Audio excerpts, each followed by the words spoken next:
नमस्कार, आप देख रहे हैं अपना बिहार। आपके साथ मैं हूं शिप्रा झा और बुलेटिन की शुरुआत इस वक्त की बड़ी खबर के साथ करेंगे। बड़ी खबर आपको सिवान से बताते हैं, जहां जामू थाना क्षेत्र के हेतिमपुर गांव में डबल मर्डर का मामला सामने आया है। आपसी विवाद में पाटीदार पर अपने पड़ोसी और उनकी पत्नी की हत्या का आरोप लगा है। प्रत्यक्षदर्शियों के मुताबिक आरोपी कार से कुछ लोगों के साथ आया और अचानक हमला कर दिया है। घटना के बाद गांव में तनाव का माहौल है। एसपी मनोज तिवारी ने बताया कि आरोपी की गिरफ्तारी के लिए पुलिस छापेमारी कर रही है और मामले की जांच भी जारी है।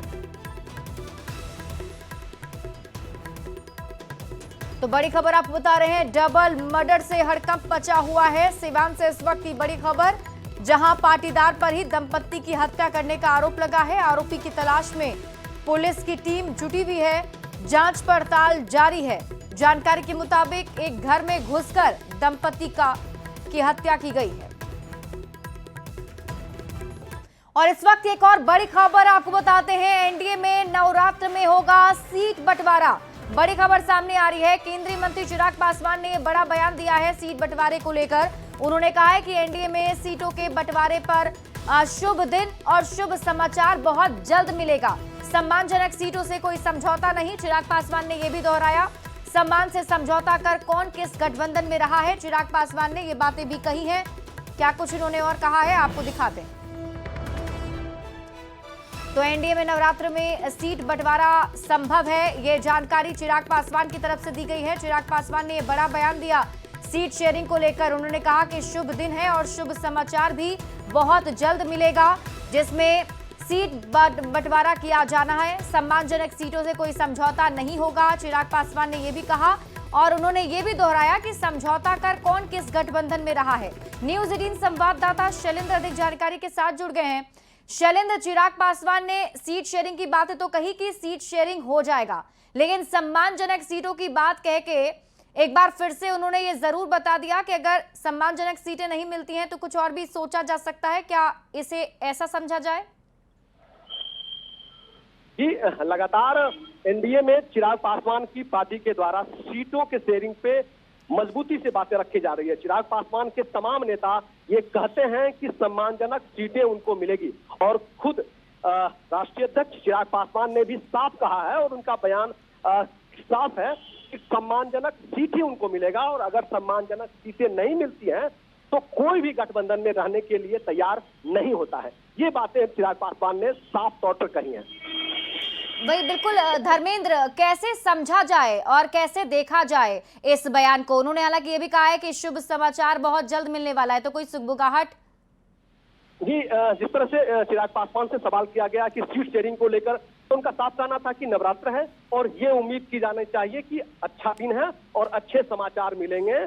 सीट शेयरिंग पे जो बात है, जो मुहर लगनी है वो लगेगी, लेकिन जो एक दबाव की राजनीति होती है, जो चिराग पासवान की पार्टी के द्वारा, उनके तमाम नेता के द्वारा सीटों की संख्या को लेकर जो दबाव डाला जा रहा है, वो उनके बयानों से साफ नजर आता है कि जिस तरह से सम्मानजनक सीटों की बात कर रहे हैं और साफ तौर पर यह भी कह रहे हैं कि अगर सम्मानजनक सीट किन्हीं को नहीं मिलता है तो फिर गठबंधन में रहने का कोई मतलब ही नहीं है। तो ये साफ इंडिकेट है कि उनको सम्मानजनक सीटें चाहिए, जो उनके नेता बराबर कहते आ रहे हैं। और अगर सम्मानजनक, ठीक है धर्मेंद्र, आप इस खबर पर नजर बनाकर रखिए। शुक्रिया इस अपडेट के लिए। और इस वक्त की बड़ी खबर आपको एक और बता देते हैं। बड़ी खबर बिहार विधानसभा चुनाव से जुड़ी हुई, राजनीतिक दलों के साथ ही निर्वाचन आयोग ने भी अपनी तैयारी को अब तेज कर दिया है। सूत्रों के हवाले से मिल रही खबरों के मुताबिक अक्टूबर के दूसरे हफ्ते में चुनाव का ऐलान हो सकता है, यानी कि तारीखों का ऐलान किया जा सकता है। 2 से 3 चरण में विधानसभा चुनाव हो सकते हैं, ये जानकारी है और ऐसी संभावना जताई जा रही है। खबर है कि 30 सितंबर के बाद मुख्य निर्वाचन आयुक्त ज्ञानेश कुमार अपनी पूरी टीम के साथ बिहार दौरे पर आ सकते हैं, जहां चुनाव की तैयारियों का जायजा और समीक्षा के बाद अक्टूबर के दूसरे हफ्ते में चुनाव का ऐलान कर सकते हैं।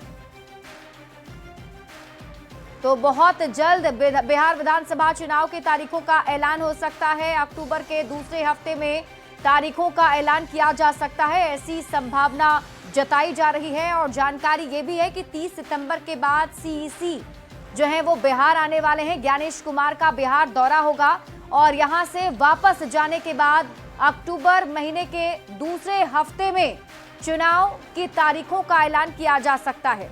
पिछली बार 2020 के विधानसभा चुनाव में भी 3 चरण में चुनाव कराए गए थे और ऐसी ही संभावना इस बार भी जताई जा रही है कि 3 चरण में चुनाव होंगे।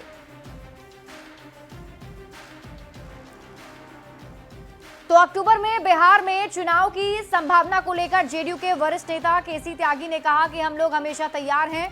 नीतीश जी के नेतृत्व में जिस तरह से 20 साल में चौतरफा विकास हुआ है उससे हम तैयार हैं। साथ ही मनोज कुमार के बयान पर भी केसी त्यागी ने पलटवार करते हुए कहा कि कांग्रेस चेहरे पर विवाद पैदा कर रही है। चुनाव की किसी भी तारीख का हम स्वागत सत्कार करने के लिए 24/7 तैयार हैं। पिछले 20 वर्षों में एनडीए के शासनकाल में नीतीश जी के नेतृत्व में जिस तरह का चौतरफा विकास बिहार में हुआ है उसको लेकर के हम हर वक्त तैयार भी रहते हैं और संभावना से भरे रहते हैं कि जब भी चुनाव होगा पहले की भांति पुनः एनडीए विजयी होगा और नीतीश कुमार जी पुनः मुख्यमंत्री बनेंगे। लिहाजा तेजस्वी यादव का चेहरा दिखा करके पहले की भांति पराजय स्वीकार करना कांग्रेस को अच्छा नहीं लग रहा है, इसलिए वो चेहरे पर विवाद पैदा कर रहे हैं कि बगैर चेहरे के चुनाव लड़ाओ। अब एक सज्जन कहते हैं कि उन्हीं के चेहरे पे होगा, प्रदेश अध्यक्ष कहते हैं प्रश्न ही पैदा नहीं होता, और दोनों गठबंधनों के जो सबसे बड़े नेता हैं राहुल गांधी, उन्होंने खुद कह दिया कि ये चुनाव के बाद तय होगा। लिहाजा अगर सिर्फ फुटबॉल आने वाले समय में परिवार की तरह से गठबंधन में भी तेज हो जाए तो आश्चर्य नहीं। अब जेडीयू नेता के वरिष्ठ नेता केसी त्यागी के चेहरे पर विवाद वाले बयान पर कांग्रेस की तरफ से पलटवार किया गया है। कांग्रेस प्रवक्ता राजेश राठौर ने कहा केसी त्यागी का खुद का तो कोई कुछ अता पता नहीं है, इंडिया गठबंधन में सब कुछ ठीक है। केसी त्यागी तो खुद हाशियत का है, न को उनका ठिकाना है न को उनका पता है। दिल्ली में रहते हैं, बिहार के जेडीयू के राजनीति करते हैं, तो इंडिया गठबंधन में सब कुछ ठीक है। केसी त्यागी को भी पता है, केसी त्यागी को ये भी पता है कि इंडिया गठबंधन की सरकार बनेगी। केसी त्यागी को ये भी पता है कि इंडिया गठबंधन की सरकार बनेगी तो मुख्यमंत्री कौन होगा, और सबको पता है। तो अब देखिए सीएम फेस को लेकर विवाद काफी ज्यादा बढ़ता चला जा रहा है। दरअसल तेजस्वी यादव को आरजेडी की तरफ से मुख्यमंत्री का चेहरा प्रोजेक्ट किया जा रहा है, लेकिन कांग्रेस के किसी भी नेता ने खुलकर इस बातों का समर्थन नहीं किया है। जब भी सवाल पूछा जाए कांग्रेस के वरिष्ठ नेताओं से तो उनकी तरफ से यही कहा जाता है कि चुनाव होने के बाद तय किया जाएगा। हालांकि इंडिया के सीएम फेस पर कांग्रेस सांसद मनोज कुमार ने बड़ा बयान दिया था। उन्होंने कहा है कि आरजेडी सबसे ज्यादा सीट पर लड़ेगी तो तेजस्वी यादव ही मुख्यमंत्री चेहरा के उम्मीदवार होंगे। उन्होंने ये भी कह दिया कि कौन किस सीट से लड़ेगा ये भी तय कर लिया गया। इंडिया गठबंधन का गाड़ी जो है इन सारे विचारों से, इन सारे बातों से बहुत आगे निकल चुका है। अब आप ये बहुत सारा मतलब बहुत समय पहले ये निर्णय ले लिया गया कि कौन चेहरा होगा और कौन कहने का मतलब कौन किस सीट पर लड़ेगा, ये पहले सब तय हो गया है। तेजस्वी यादव का नाम तो आरजेडी खुल कर ले रही है, आप लोग नहीं बोल रहे हैं, केवल कह रहे हैं सबको पता है। जाहिर सी बात है, सबको मालूम है कि आरजेडी जो है सबसे ज़्यादा सीट पर लड़ेंगे और सबसे ज़्यादा सीट जीतेंगे, तो चेहरा भी वही होंगे, तेजस्वी यादव ही होंगे। मतलब ये तो जाहिर सी बात है ना, उसमें कोई संदेह ही नहीं है। और इस बीच आपको पटना से बड़ी खबर बताते हैं। मुख्यमंत्री महिला रोजगार योजना का शुभारंभ हो गया है। 26 सितंबर को पीएम मोदी और नीतीश कुमार शुरू करेंगे। महिलाओं के खाते में भेजी जाएगी 10,000 की राशि। वीडियो कॉन्फ्रेंसिंग से योजना का शुभारंभ होगा। बीजेपी प्रदेश अध्यक्ष दिलीप जायसवाल ने इसकी जानकारी दी है। वैसे 26 तारीख को प्रधानमंत्री जी और मुख्यमंत्री जी संयुक्त रूप से पूरे बिहार के करीब 75 लाख महिलाओं को 10,000 रुपये की जो राशि उनके अकाउंट में भेजना है, तो संयुक्त रूप से इस कार्यक्रम को संबोधित करेंगे वीडियो कॉन्फ्रेंसिंग के माध्यम से 26। और इस बीच आपको बड़ी खबर बताते हैं, बिहार में बीजेपी की बड़ी तैयारी देखने को मिल रही है। जीएसटी की नई दर को भुनाने की तैयारी में बीजेपी दिख रही है। दरअसल बिहार में जीएसटी को बीजेपी भुनाने वाली है, ऐसी रणनीति बनाई जा रही है। बिहार में बीजेपी ने बड़ी तैयारी की है। जीएसटी बचत उत्सव अभियान भी चलाया जाएगा और ये अभियान 1 हफ्ते तक चलने वाला है। जीएसटी की नई दर के फायदे लोगों को गिनाए जाएंगे। बीजेपी सांसद पदयात्रा करेंगे। हर दिन सुबह और शाम उन्हें पदयात्रा करना होगा। एक एक बाजार का दौरा करेंगे। दुकानों में दुकानदार से मिलकर उन्हें फूल भेंट करेंगे और गर्व से कहो यह स्वदेशी है का स्लोगन भी देंगे।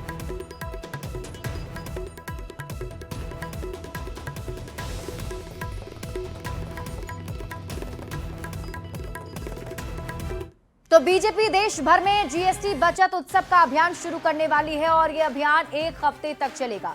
इस अभियान का मकसद एक उत्सव का माहौल तैयार करना है और जीएसटी का फायदा समाज के हर वर्ग तक पहुंचाना है।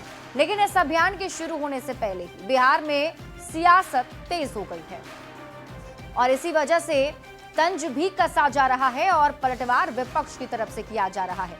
आपको बता दें कि जीएसटी की नई दरें आज से ही लागू हुई हैं। ऐसे में बीजेपी की तरफ से ये कहा गया है कि जो बीजेपी के सांसद हैं वो बिहार में 1 हफ्ते तक पदयात्रा करेंगे। सुबह और शाम पदयात्रा होगी। दुकानों में जाकर दुकानदार से मुलाकात करेंगे और उन्हें ये कहेंगे कि गर्व से कहो ये स्वदेशी है। स्वदेशी प्रोडक्ट को भी बढ़ावा देंगे। प्रचार प्रसार जरूरी है। भाजपा बिहार में इसे जीएसटी उत्सव के रूप में मनाएगी और गर्व से कहो यह स्वदेशी है के नारे को आगे बढ़ाएगी। जीएसटी रिफॉर्म से वस्तुओं की कीमत में भारी कमी होगी और बचत का दायरा बढ़ेगा। भाजपा के सांसदों द्वारा इस संबंध में बाजारों में पदयात्रा कर दुकानदारों और ग्राहकों के बीच जागृति का वातावरण बनाया जाएगा। इस जागृति का हर एक नागरिक को फायदा पहुंचेगा। केंद्र सरकार ने पहले जीएसटी लगाकर लोगों को लूटने का काम किया, लोगों पर बोझ डाला। अब आदरणीय प्रधानमंत्री जी केंद्र की सरकार क्रेडिट लेना चाह रही है। ये बिहार चुनाव को देखते हुए किया गया है। आज भी खाद्य पदार्थों में जीएसटी लग रहा है, इसलिए ये जीएसटी के नाम पर सिर्फ आई वास है और इससे ज़्यादा कुछ नहीं है। इसी जीएसटी का आनंद मनाने भाजपाई गांव-गांव जाएंगे। ये अपनी लूट में जो छूट दे रहे हैं यही बताने गांव-गांव जाएंगे ये इतने बेशर्म लुटेरे हैं। आज त्योहारी मौसम में जिस प्रकार से प्रधानमंत्री जी ने उत्सव गिफ्ट दिया है, बिहार और देशवासी इससे बहुत खुश है। आदरणीय प्रधानमंत्री जी देश के कमजोर वर्ग के लोगों की जरूरतें समझते हैं। इन सभी जरूरतों को ध्यान में रखते हुए रोजमर्रा के सामान काम में आने वाले वस्तुओं का जो स्लैब में कमी की गई है उससे देश के आम लोगों को बहुत लाभ होने वाला है। बढ़ेंगे आगे। आज नवरात्र के पहले दिन से पूरे देश में जीएसटी की नई दरें लागू हो गई हैं। पथ निर्माण मंत्री नितिन नवीन ने कहा कि इस सुधार से पूरे देश के साथ साथ बिहार के सभी वर्गों को लाभ होगा। आम आदमी के लिए उनके रोजमर्रा के इस्तेमाल की चीजें अब सस्ती होंगी। जरूरत के सामान खरीदने के लिए उन्हें अब कम खर्च करना होगा।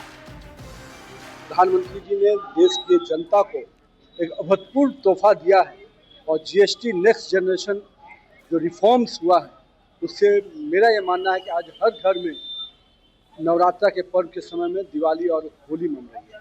लेकिन कहते थे ना अच्छे दिन के वादे, तो अच्छी दिन के साथ साथ सस्ते चीज़ें भी आज दिख रही हैं और हम कह सकते हैं कि अच्छे दिन का जो बात सोचते थे वो यही अच्छा दिन है।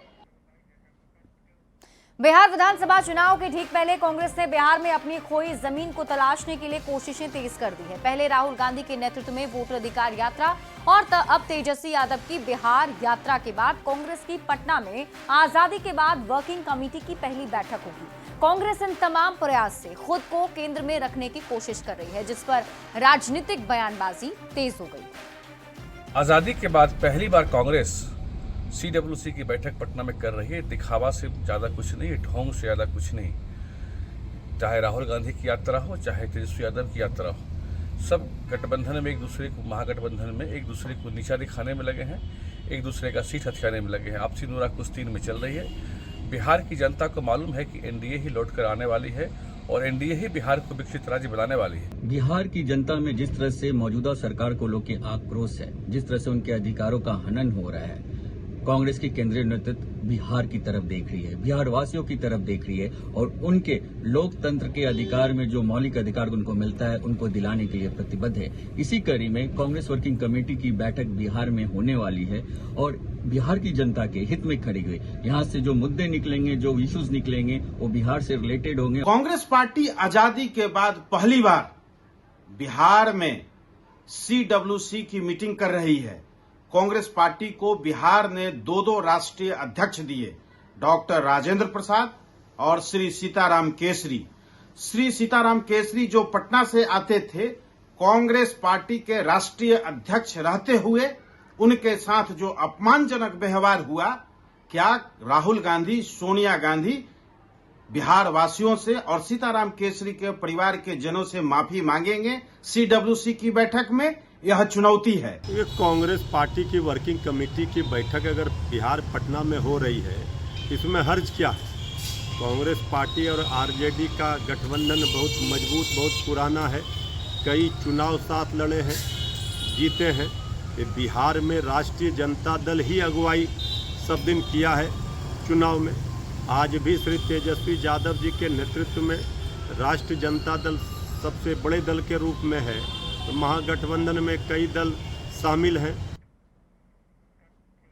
कांग्रेस पहली बार पटना में CWC की बैठक कर रही है। चुनावी साल में कांग्रेस की ये कवायद इंडिया के लिए महत्वपूर्ण मानी जा रही है, लेकिन जेडीयू के प्रदेश अध्यक्ष उमेश कुशवाहा ने कहा कि एनडीए को इससे कोई फर्क पड़ने वाला नहीं है और एक एक करके बयानबाजी भी शुरू हो गई है। तो कांग्रेस की तरफ से CWC बैठक इस बार पटना में आयोजित की गई है और उस पर हमला विपक्ष की तरफ से किया जा रहा है। समिति की बैठक में हमें लगता है कि किसी को याद नहीं होगा कि कब हुआ था बिहार में, खुद कांग्रेस को भी याद नहीं होगा। कांग्रेस का तो ऐसे कोई बावजूद नहीं है।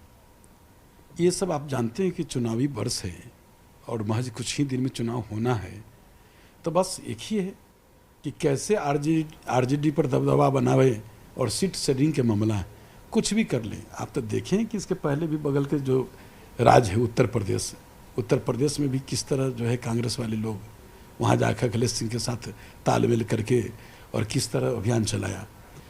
जो हमारे नेता माननीय मुख्यमंत्री नीतीश कुमार जी जो बिहार को जो ऊंचाई दिया है, ये देश दुनिया के नक्शे पर है। जान लीजिए, हमें कहते हुए बड़ा हमारा तो लक्ष्य है मात्र 2025 में, लेकिन एकदम जान लीजिए कि 243 विधानसभा क्षेत्र है, 243 के 43 हम लोग चुनाव जीत सकते हैं। विपक्ष एक सीट के लिए भी तरस सकता है। इस तरह का माहौल चल रहा है। और इस बीच आपको बड़ी खबर जहानाबाद से बताते हैं, जहां के बवना गांव में पेयजल संकट को लेकर ग्रामीण सड़क पर उतरे। ग्रामीणों ने पानी की समस्या को लेकर सड़क जाम कर दिया, जिस कारण यातायात बाधित हो गया है। ग्रामीणों के मुताबिक पिछले कई दिनों से नल जल का पानी नहीं आ रहा है, जिस कारण भीषण गर्मी में ग्रामीणों को परेशानी का सामना करना पड़ रहा है। और इसी के साथ इस बुलेटिन में अभी के लिए बस इतना ही। आप देखते रहिए न्यूज़ 18 बिहार झारखंड।